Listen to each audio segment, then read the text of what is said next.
Hey everyone, and welcome back to another video. And in this video, I'm going to be going over, is Apple Pay similar to PayPal? Now this video is going to be particularly useful for individuals who are wondering what's the difference between Apple Pay and PayPal. And so that's why I've gone ahead and created this diagram. So first things first with Apple Pay, okay? With Apple Pay, the platform is that it uses Apple devices only. So think iPhone, iPad, Mac.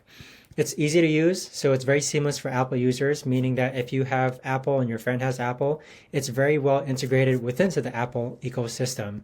For Apple Pay, you can actually have security metrics such as biometric authentication, think Face ID, Touch ID, and tokenization technology. For Apple Pay, you also have different payment options.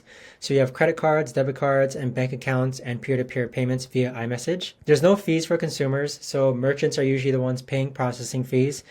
And it's also available in limited countries where Apple Pay is supported. And it also is primarily in-store and online shopping as far as what supports Apple Pay. Now, in regards to PayPal, it's practically available on all devices and operating systems.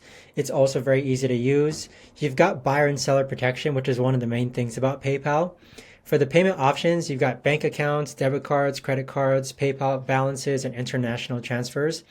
PayPal does have fees though. So you've got transactions fees for sellers, you got fees for currency conversions, and you've also got fees for instant transfers. PayPal is also more globally available in over 200 countries, and it also is supported online, in-apps, and some in-store payments as well. So if we take a look at a broad overview of both, this is basically the comparison between Apple Pay and PayPal. I'd say that if you're a seller, you might want to use Apple Pay or PayPal because of goods and services. But if you're just doing like consumer peer-to-peer transactions, Apple Pay will probably be a good thing to use. Likewise, if you're already within the Apple ecosystem, definitely take advantage of Apple Pay. But also PayPal is widely available in a lot of different countries as well.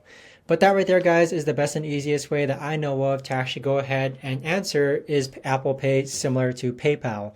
If you guys know of a better or easier way to actually answer this, let me know in the comments down below. I would love to know. Thanks so much for watching, everyone, and I'll see you guys all in the next video.